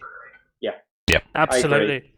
And I believe I who have was it? that, but... Someone else said they was watching it and they didn't know what icing was. They said, oh, they played it all the time, and they go, what the hell is icing? It's on the cake. No, it's... It's your birthday. You tied it with your birthday again. We're talking the cakes. Can I just say, now. whoever it was, if you are actually watching, it's if you shoot from your own half and it goes behind the goal line, that isn't the goal line. It's an offence. Right. I played that game. I played that game for years, and I never read the instructions, and I had no idea what icing meant either. There you go. So, Taught you something. Yeah. Well, I had the EA Sports double header. With the Madden. Yeah. Yeah, I can't remember what hockey game it was on that. In fact, I still got it upstairs. But for ages, I was playing it thinking I was doing really well, and it turns out that I thought I was the other team. Oh, we've all done that, definitely. I used to win the Stanley Cup quite regularly. I used to love that game. It was great. It's funny how we all probably played hockey games back in them days, but never watched it. Well, there was no way that we could watch it easy over here in England. Oh, there is in Sheffield. Yeah, you got there's this Coventry team in Coventry as well. The only time I can ever remember sitting down actually watching ice hockey religiously was probably the 1984 Winter Olympics. Okay. And the only reason I did that was I kept a little book with all the scores in it. I remember watching the Winter Olympics. I'm thinking the penalty shootouts when they went to it was so cool. Oh, you just sort of skate up, don't they? You snake up and have a go, didn't you? Yeah. Brilliant. But I've never watched much ice hockey apart from that. But as much as we love the Mega Drive, there was plenty of crap on it, wasn't there? Let's be honest with you. Oh, yeah. I mean, the obvious ones come to mind, like Rise of the Robots, but everyone says that's the worst game. But I'm going to tell you one word, and I think it's actually worse than Rise of the Robots. Balls. Pardon? Balls. No, it's definitely not. That's a little bit better, but not No, much. it's not. I've got that. No, I do think it's better than Rise of the Robots. To be fair, I don't hate either of those games, but I do think Balls is better. Definitely, yeah. It's got a character to it, at least. Yeah, I think it's not perfect, but it gets a lot of bad press, but it's not perfect. But Back in the day as well, it was like, this is 3D, this is amazing. I'll tell you what, I'll upset you here because I know this game was good for its graphics, but even I didn't really like it back then, and I thought it was clunky and just not actually that good, and that was Clay Fighter. Oh, Clay Fighter was a brilliant game. I enjoyed Just that. didn't like it. See, Like it. That's one of the games that's on the Evercade as well, actually, and I've not played it yet, but I do remember sort of being really into it, seeing the TV adverts when I was a kid, thinking this looks amazing, and then playing it and it not being that great. But did that not come out on the Super Nintendo? Both Yes, it did, yeah. Yeah. Mm-hmm. On the Nintendo 64, and you could be Earthworm Jim on that one as well. One of Was them's that really the blockbuster expensive. exclusive, though? And one of them's a lot of money, isn't it? Yeah, the Yeah. Director's Cut. The Director's Cut. I thought Earthworm Jim was in the Director's Cut, wasn't he? Probably, yeah. I've not actually played the Nintendo 64 one, I just know he's on one. I have played one of them. I played the one that wasn't the Director's Cut, but Yeah. I can't remember seeing Earthworm Jim in that. I mean, my mate again who had the Master System. He had a Mega Drive. I didn't try and buy that one off him. I let him have that one. But yeah, I mean, it's just an amazing system. I got my first one in '94, and I bought it for a guy at college. And it was just an amazing system, and I regret getting rid of it. It was I think it was the first system I think it was either that or the N64 was the first two systems that I started recollecting again when I started getting back into retro gaming 11 years ago, and it was sort of the first system I wanted to get hold of. And I've probably yet to amass 40 games for it, which gives you an idea of how quickly that collection's sort of gone up. But I just loved the system. When I had it, it was just great. And I love the look of the console. As we said before already, I don't like the Mega Drive 2. It just looks like the Mega Drive 1. Best System 1 but 2, basically, and it's just a complete waste of time. It's strange because they're not actually bad-looking consoles, but they're just not like the originals. I prefer both of them. I prefer the second version of both. Oh, of them. no. I just think it looks sleeker. The originals are so much classical. Like, they've got the lines, they've got the looks. Yeah. I mean, the Master System 1, it just had that, like, futuristic look. Like, from the 80s. Futuristic if it was in the 80s, Yeah. The 80s the second one's aged better. Has it? I Yeah, can get on board with the second looks Master like a System, Nissan but Micra. not the second Mega Drive. No. I think, the first Mega Drive does look sleek, to be honest with you, as well. It It's looks just- like a proper console, you know? It's just got that big circle on it. Sorry, Pete, it's got a big circle on it on the Mega Drive 1. Just looks Yeah. great. Yeah, but the Mega Drive 2 had the oval. It was exactly the same. I Yeah, mean, because- and the first one had the volume slider on my Yeah. desk. And the no white one ever reset used. button. It's and impossible the to headphone pick up a socket. Mega Drive without sliding the slider a couple of times. Yeah. It's the same with the Mega Drive Mini though. The slider still works on that, but it doesn't do anything. But it still works. Yeah. But it's got the headphone socket on as well, which I don't think the Mega Drive 2 had. No, it didn't. And The it's Mega Drive 2 is the one that I had though. That was mine. So That that's why I like that- that better. that I can understand, but I think if you put the two next to each other, I'll be taking a sledgehammer to the second one. Maybe not a sledgehammer. That's a bit harsh. It does a bit, yes, yeah. Bit of but a I knee-jerk just reaction. It's not just Sega thought, Saturn. well, funnily enough, because that's where we're going next. But Well, we're getting ahead of ourselves here. What about the Mega CD and the 32X? what The about Nomad. No one And the had you Nomad, had yeah, one, but... They're I mean, add-ons, they're not consoles. Yeah, well, yeah. I mean, we know the brief sort of history of it. The Mega CD probably was trying to use technology out of the time, but it wasn't quite ready for what they were trying to use it for. Mm. And I think everybody generally got disappointed with that, although it's an incredibly costly system to try and pick up now. They are very, very expensive. That's the thing, though. It's like the stuff that did really well back in the day. There's such an abundance of it that it's easier to get hold of than the stuff that didn't do very well, because that's just by very nature rarer. But I mean, does anybody know any sort of decent software that came out for the Mega CD? Final CD. Okay, you've all answered at once, Scott. I was going to say I've never even touched a Mega CD, so Me neither. The Final Fight was the best port of Final Fight until they actually got it arcade perfect in the home consoles, if you ask me. Yeah, but the look of it just didn't have the Super Nintendo sleek, colourful graphics. That's the only problem. Yeah, it had a better soundtrack, and you've got Cody on it. And can you have two players on it as well? Which are great, but it's still got that Mega Drive look to it. Yeah, it was Guy that was missing on the SNES, wasn't it? And they made Final Fight Guy as a separate game. Yeah, But- that was a guy, yeah. Who played as Guy, to be fair? Exactly. Do you know what? When I did my Fight with 5 Lives, nobody picked Guy, and somebody did just because nobody else had. Yeah. It's quite funny. Well, And what- I mean, I can remember my introduction to the Mega CD is, I can remember we used to have a computer club where we used to take our Amigas and just copy everything. Just copy everything. Put X-copy on and Get backups. get backups, basically. Yeah. But someone came in with a Mega CD and I was in awe of it. And what game did he put on? Sunset Riders on the Mega Drive. So he had it all set up as a Mega CD and he was playing a Mega Drive game because that was still the better software on it. Yeah. We did bring Night Trap. I played Sonic CD and when the Mega Collection or whatever came out, and it was just like it just confused me. Boy. With all the time traveling and everything like that. Yeah.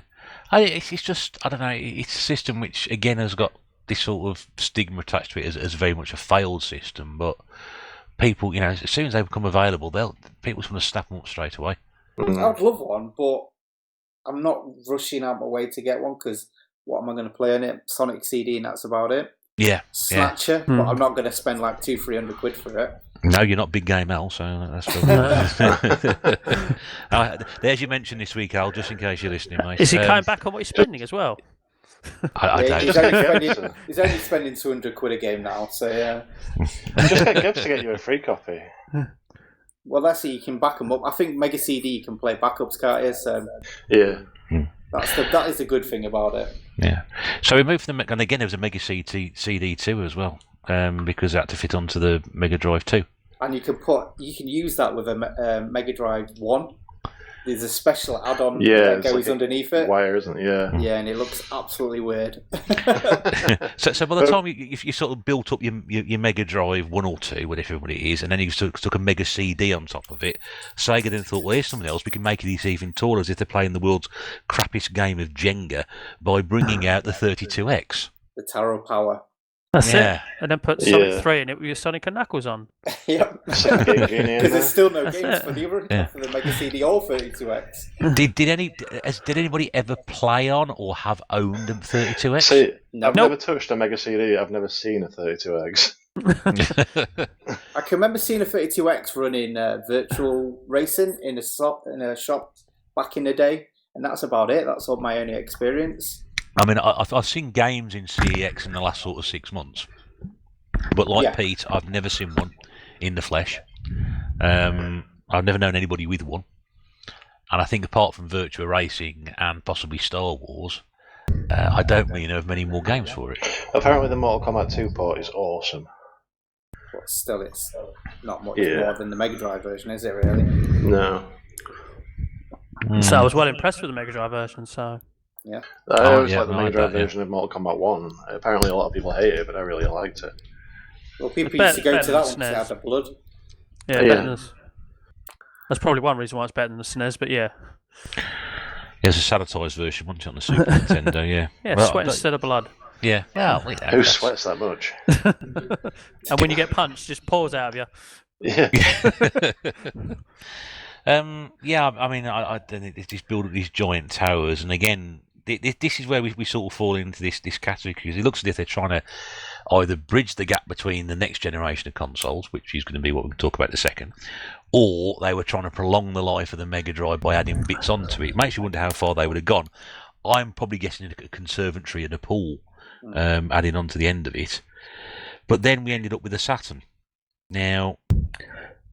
Yeah, my opinion on the Saturn is well known, but before we get into talking about the Saturn, do you think the Saturn would have been more successful commercially had they not tried to do all that stuff with the 32X and the Mega CD beforehand? Massively.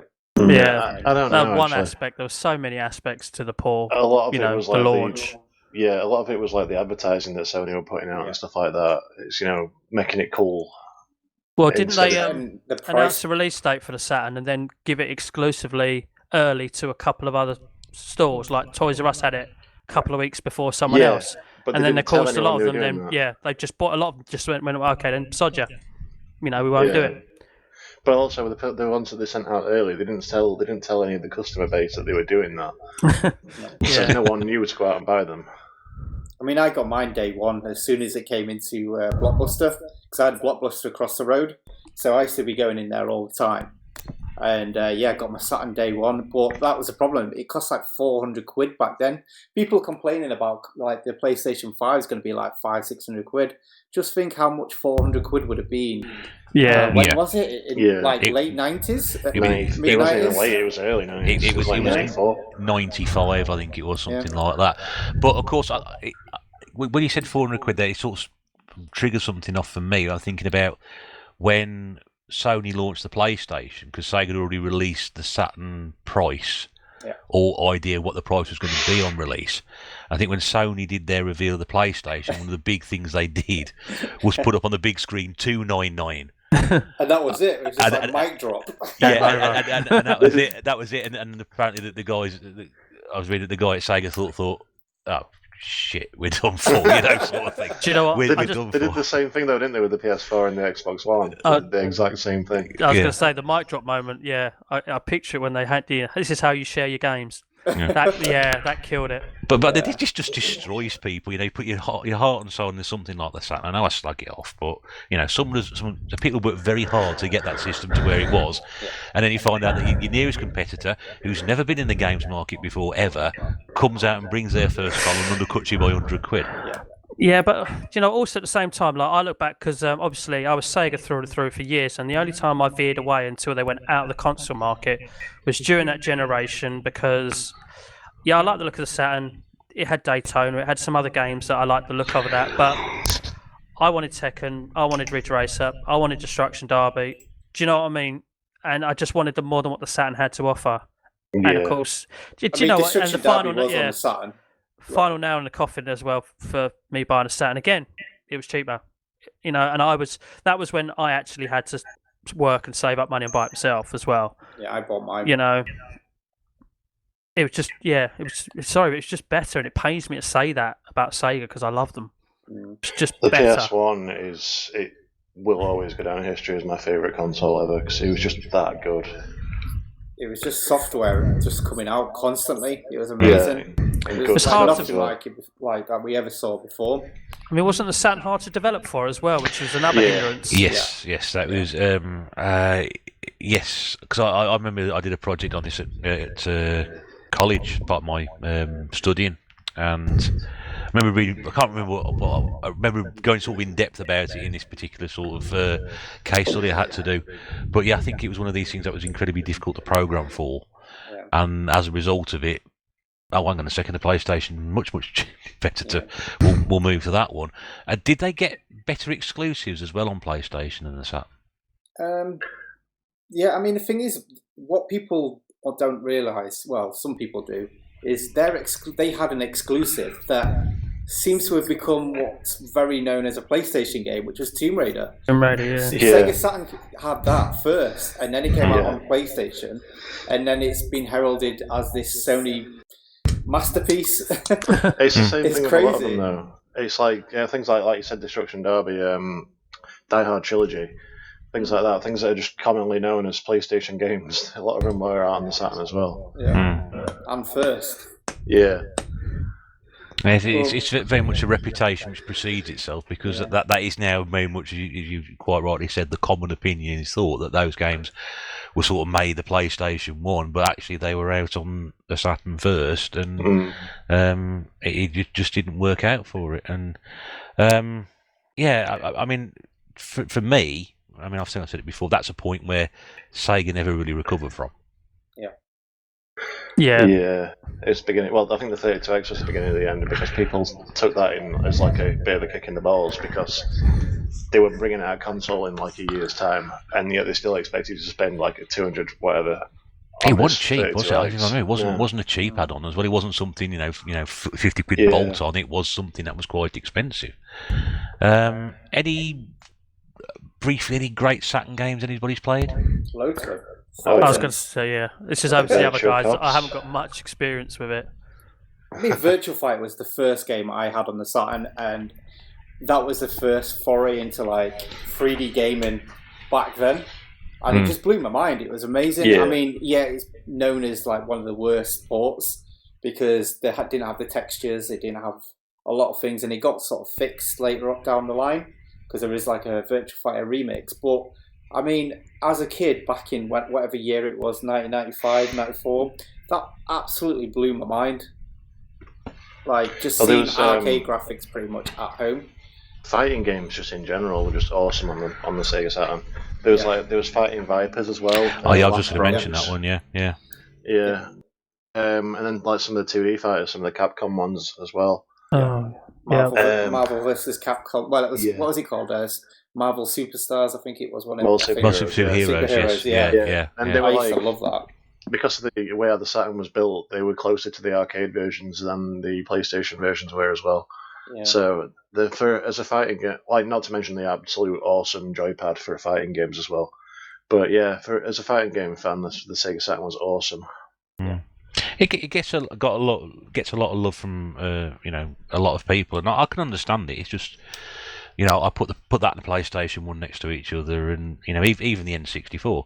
I always still have that above the Saturn as my favourite sort of better systems of that generation, and it is a shame because, as Rob alluded to earlier, if you're very much a Sega fan, this was very much disappointing, especially to be blown out the water by somebody, as I said earlier, who hadn't been in the games market before, let alone a console hardware developer, and all of a sudden comes along and completely takes your position,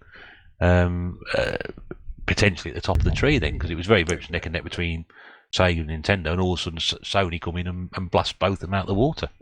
Because Nintendo was still producing the N64, which had got cartridges on it, for goodness sake. And this company that just made Walkmans come along and made a console. Yeah. Like I was saying before, though, Sony made, with the advertising and everything, they made PlayStation cool for adults. Yeah. They made it look like something you'd find in a nightclub, but they did put them in nightclubs as well.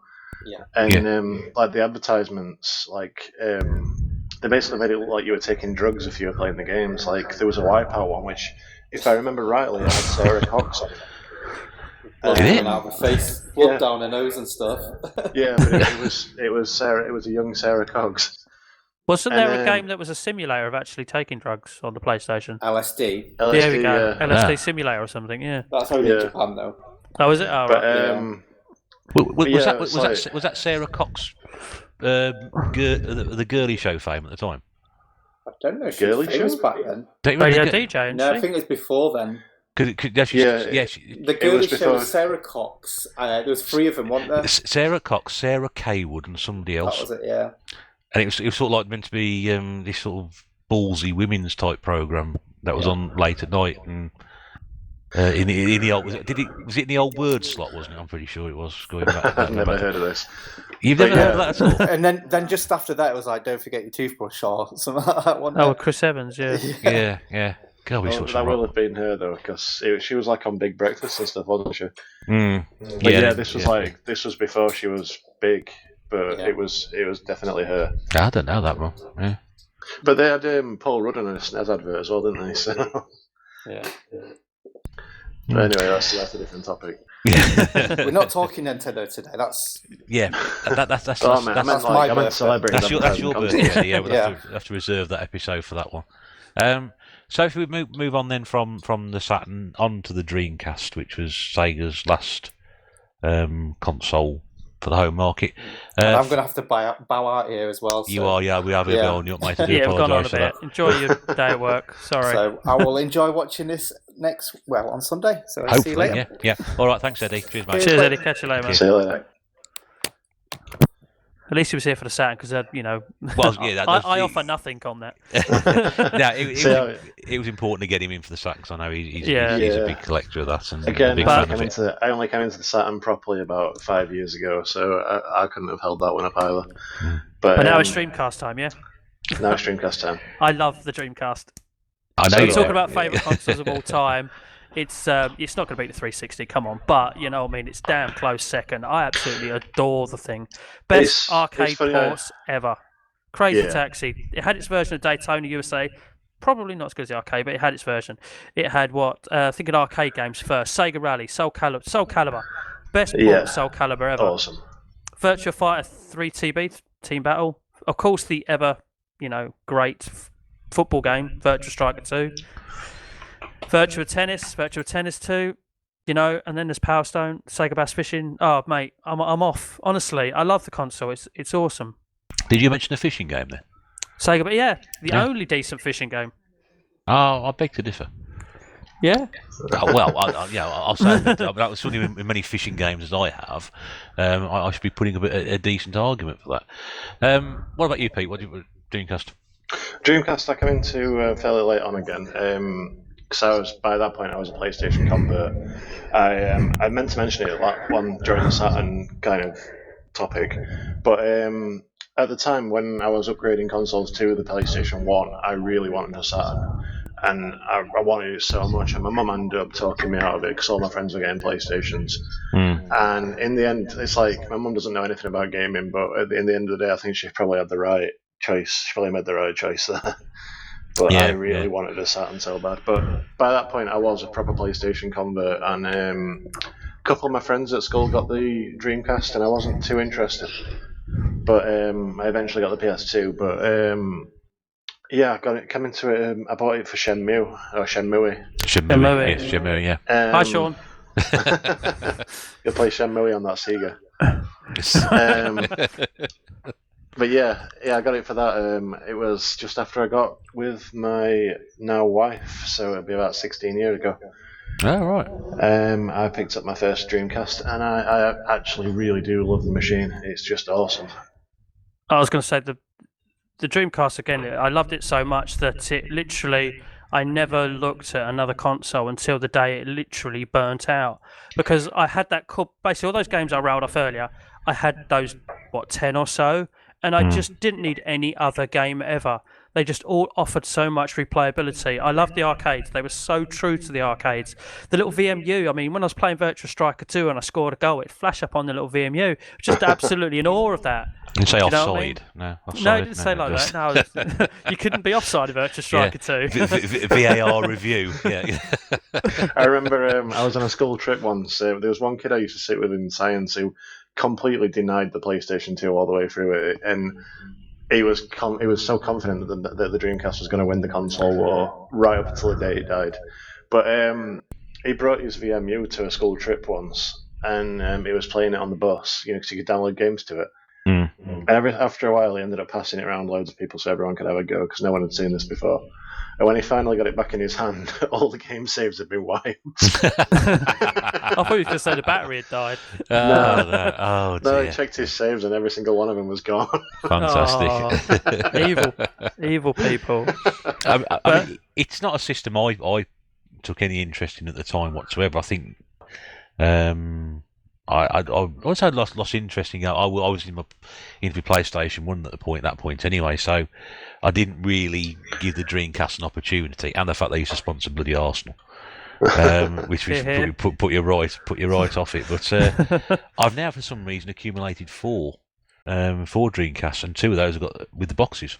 A spare for your spare? Yeah, I don't usually have that many spares. Usually I've at least one spare per console I've got, but four seems a bit daft. But like I said, two come with boxes, and I like it, but it makes a hell of a racket. It's just a shame that the previous console and the previous add-ons done so much damage, because the Dreamcast it was awesome. It's just it was affected by what had gone before it. And obviously, it was so far behind because of the PlayStation had done over the Saturn, wouldn't it? Yeah. It's just a shame. I was listening to a podcast recently about, history of consoles and stuff.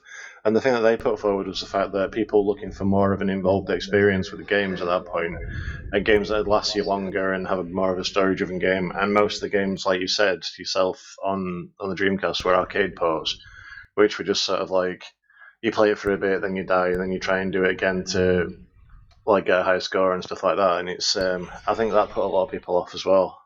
That's a good point. Yeah, but that's what I found great about it, because they were arcade games, and arcade games were designed to be replayability. That it's not like having a story-driven game where you could put 40 hours into this game because it's that long. But once it was done, it sat on your shelf, and be part of the collection. Whereas I can still pull Crazy Taxi off the shelf today and have another go at it. Yeah, you know what I mean. That just seemed to be what people wanted at that time. It's like people were wanting things like Tomb Raider and Final Fantasy and things, Resident Evil, stuff like that. Yeah, well, it had its Tomb Raiders and Resident Evils, but they probably weren't as good. I would imagine. Were PS1 ports, though, weren't they? I think that is actually a really good point, which Pete may say. I'm going to fall slightly with Pete on this one, Rob. But I can see your point of view on it. But I think he's absolutely right what he's saying. By that point in time, people's perceptions and sort of taste and preference have gone for. When I grew up, because I was being the older of the three of us talking here, when I grew up, it was all about the arcade conversions that Sega had done, and Data East and Namco and whatever. These games would come out on the home systems, and you'd rush out and buy them because that's you've played them in the arcade. You want to play them on your home system, regardless of the quality of the conversion. Fast forward 10 years to the end of late end of the 80s. Fast forward 10 years to the night when the Dreamcast comes out. People have moved on from arcades, and not me. Well, most people have moved on from arcades.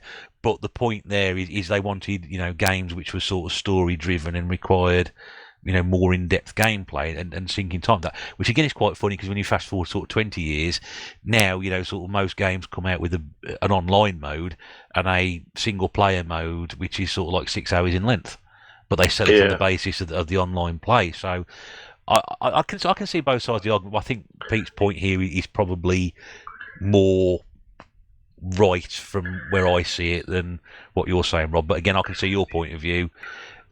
Again, slightly wrong time for it. If that console had been out 5 years earlier, maybe, and they were converting those sort of things, it might have done a bit better. Yeah. But I was going to say, I always think, the arcades is where gaming started, or was more powerful for years. So that was, it's what I always wanted.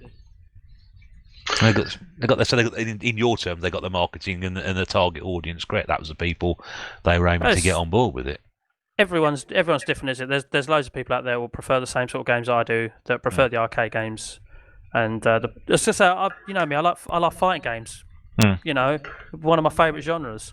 So of course they're going to be more arcade related. Not many fighting games have a massive, long, in-depth story.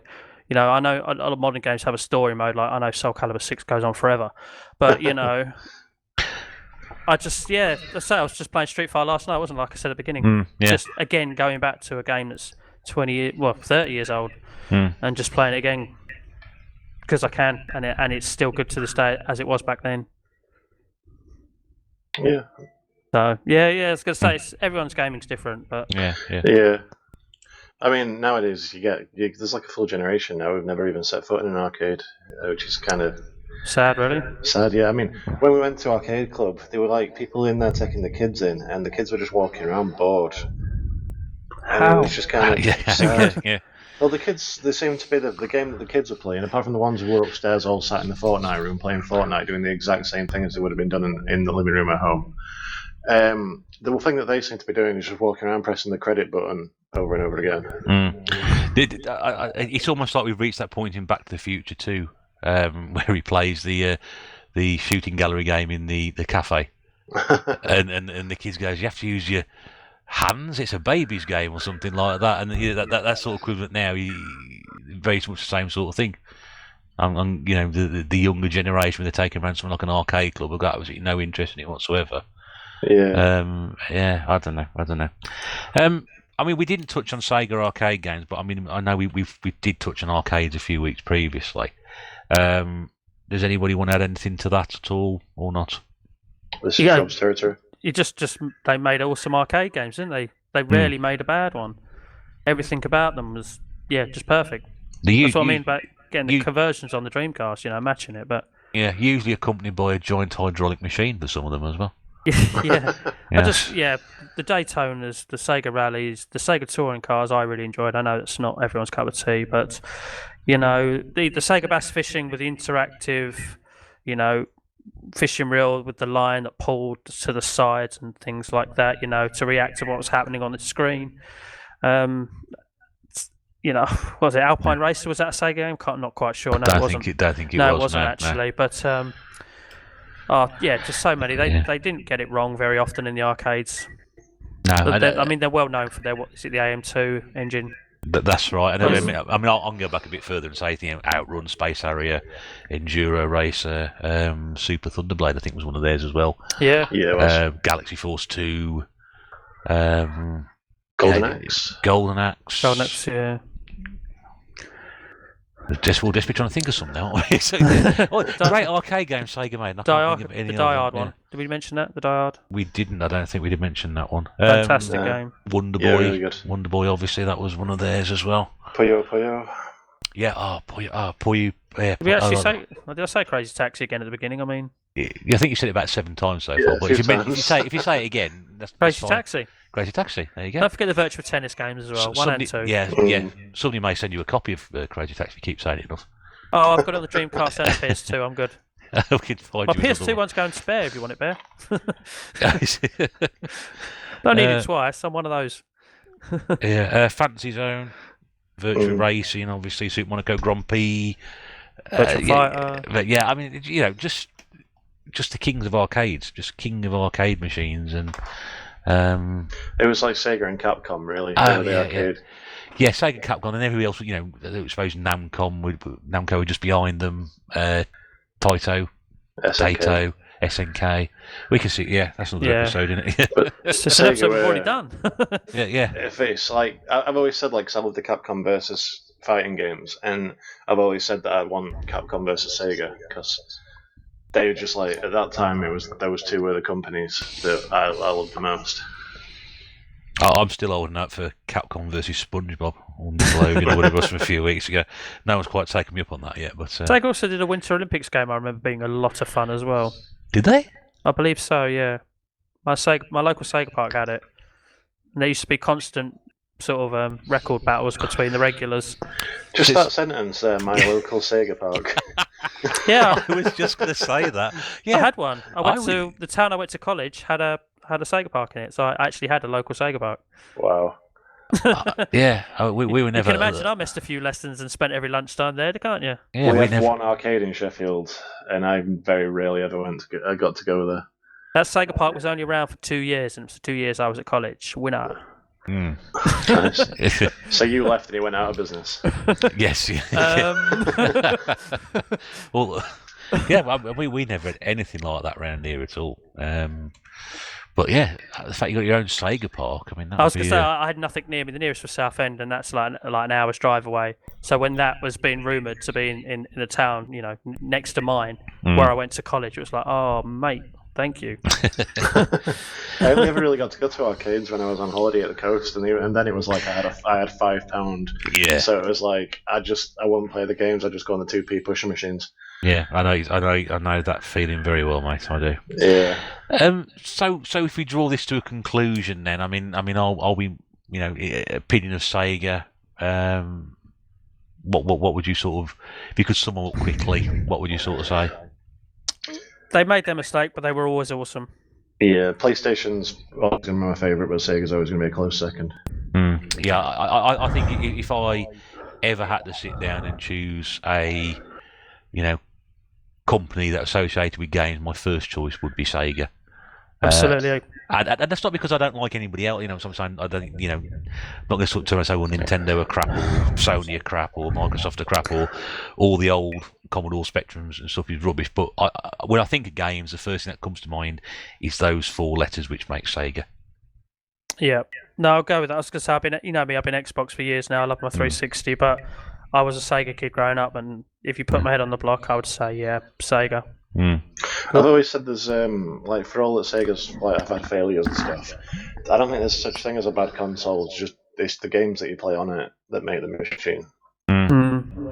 Yeah, I mean, it's that's probably another good argument for another episode, that one, because if we can talk about consoles that perhaps people think are bad consoles, and then sort of have people, we know your opinion on the N64, we know my opinion on the Saturn. Yeah, that's probably an episode in itself. Yeah, that's it. Right, so I think that's probably a good point to draw a line under this week's episode. Yes, because my beer's empty. He's been. And I need another one. My beer's been empty for a while, and it was another one in the house. So. Yeah. I've got another one in the fridge that's crying my name. Oh, there we go. Can you hear it from where you are? Absolutely. Yeah. Can it pronounce Gurnaldinho? Probably not. No one can. No. Not the first time, anyway. Neither can anybody after 3 or 4 drinks, anyway. That's just Even I struggle. They just call him Rob after that. That's probably why Birdsall can't pronounce it, because he's always 3 or 4 drinks, He's permanently sloshed. I don't know. So, yeah, thanks very much to Eddie who had to leave us again during the course of this episode. But it's great for him to come in again. Thanks to the guys tonight. Obviously, Eddie, thanks very much to Pete, and thank you very much to Rob. Thank you. Yes, it's time to get another beer and sit in front of a horror movie now. And enjoy the rest of your birthday. Yep. Lovely. We will be back again, same time next week, with another episode. Again, not quite sure what we'll discuss, but I'm sure we'll find something to talk about. Thank you very much indeed for listening, wherever you may be, whatever you've been doing, whatever time of day it is, and we all wish you very, very good health. I hope to hear from you again very, very soon. If you have enjoyed the episode, don't forget to please like, comment, subscribe, tick the notification bell, and all that stuff that people do. The guys' channels will be in the description as well. If you haven't checked them out beforehand, do pop along and have a look and see what they're about. On behalf of everybody here, thank you very much indeed for your company today. This is the Retro Bear saying bye for now. Bye.